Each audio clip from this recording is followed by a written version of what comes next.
आज बुधवार का दिन है। रचनाकार के इस YouTube चैनल पर मैं एक और पुस्तक समीक्षा के साथ आप सबके बीच उपस्थित हूँ। पुस्तक समीक्षा आदरणीय रामकृष्ण विनायक सहस्त्रबुद्धे जी की पुस्तक है। उनकी चाहता हूँ चुप रहूँ। चाहता हूँ चुप रहूँ उनके गीतों का एक संकलन है, जिसे पुस्तक पथ द्वारा प्रकाशित किया गया है।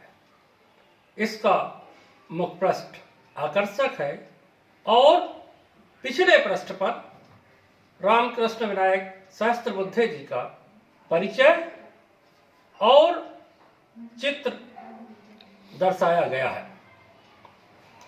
भावनाओं की अद्भुत सरिता है गीत, और इन्हीं गीतों को आदरणीय रामकृष्ण विनायक सहस्त्रबुद्धे जी ने अपने गीत संग्रह चाहता हूँ चुप रहूँ में सहेजने का प्रयास किया है। यह गीत संग्रह गीतकार ने अपने पूज्य पिताजी और माताजी को समर्पित किया है। समाज, धर्म, राजनीति, शोषण, विघटित होते जीवन मूल्य सभी उनकी लेखनी को नए आयाम देकर सृजन को उत्कृष्ट बनाते हैं। जिंदगी की विसंगतियों और विडंबनाओं को उन्हीं के शब्दों में देखिए। मेरे मरने पर ही मुझको ये दुनिया पहचान सकेगी, मेरे अंतर की पीड़ा को गीतों में ही जान सकेगी। और आत्मकथ में कवि इससे बेहतर क्या कह सकता है। प्रकृति से, समाज से, अनुभवों से जो भी उन्होंने पाया है वो सब इस संकलन की विषय वस्तु है। इस संग्रह के गीत आपको आकर्षित करने के साथ साथ गुनगुनाने पर भी बाध्य कर देते हैं। इस संकलन में गीत के साथ अंत में कुछ मुक्तक का भी समावेश किया गया है, जो उनकी रचना धर्मिता का परिचायक है। उन्हीं की पुस्तक से मैं कुछ आपको बताना चाहूँगा। उनका गीत देखिए, समझो फिर शाम हुई। गाएं जब पधूली उड़ाएं तो समझो फिर से शाम हुई। छट जाए कुहासा जब भी हो जाए उजाला अंबर में। कल रौदे सुनाई जब भी समझो रात गई सुबह हुई। ये चक्र चला आया है, ये बातें अब तो आम हुई, ये बातें अब तो आम हुई। बहुत सहजता से, सरलता से वो अपनी बात कहे जाते हैं। उन्हें देखिए, उनकी ही एक और रचना अच्छे लगते हैं। शहर के कोलाहल से अच्छे लगते हैं मरघट के सन्नाटे। दिन भर मेहनत की हमने फिर भी सोए खाली पेट। बंदर बांट रही है हरदम जेबें भरते सारे सेठ। मार रहे हमको हैं मुंह पर केवल चाटे। शहरों के कोलाहल से अच्छे लगते हैं मरघट के सन्नाटे। और इस तरह उन्होंने प्रकृति को भी अपने इस संग्रह में अभिव्यक्त किया है। और एक और रचना उनकी देखें। महाप्रलय के संधिकाल में देहम जग को नूतन परिभाषा। ज्योति पुंज हम आज जलाकर जागृत कर दे नूतन आशा। नूतन आशा का संदेश देता हुआ कवि का ये गीत एक नए आयाम को प्रस्तुत कर रहा है, एक नई चेतना को संचार कर रहा है।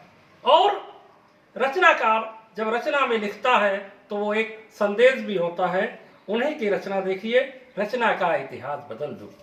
तुम अपने परिधान बदलकर, शब्दों की पहचान बदलकर, शब्द नए नित नूतन गढ़कर, कविता का आयाम बदलकर, रचना नूतन तो फिर रचकर, रचना का अभाव बदल दो, रचना का इतिहास बदल दो। और रचनाएं निश्चित रूप से इतिहास बदलती हैं, जिसका उद्घोष कवि अपने गीतों में कर रहा है। आगे उन्हीं की एक और रचना। आज चुभे हैं पावों में मेरे कांटे, बतलाओ दुख अपना कब कैसे बांटे। यूं तो शोर बहुत है फिर भी नहीं टूटते, घर आंगन में छाए सन्नाटे। और सन्नाटा हो, कांटे हो, बियाबान हो, मन के अंतर्द्वंद हो, सभी को उन्होंने बहुत खूबसूरती से चित्रित किया है। अंत में उनके एक दो मुक्तकों की बात करना चाहूंगा।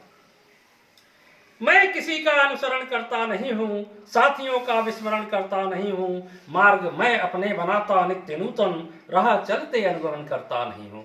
और कवि की ये रचना धर्मिता, ये उसका अपना कहने का तरीका उसे एक अलग रूप से प्रतिष्ठापित करता है।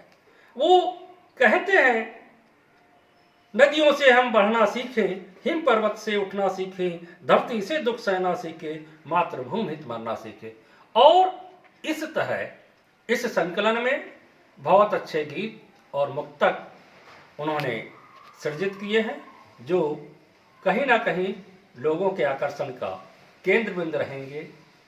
आपको ये समीक्षा अच्छी लगे, मैं चाहता हूँ चुप रहूँ, तो रचनाकार के इस YouTube चैनल को अपना आशीर्वाद दें।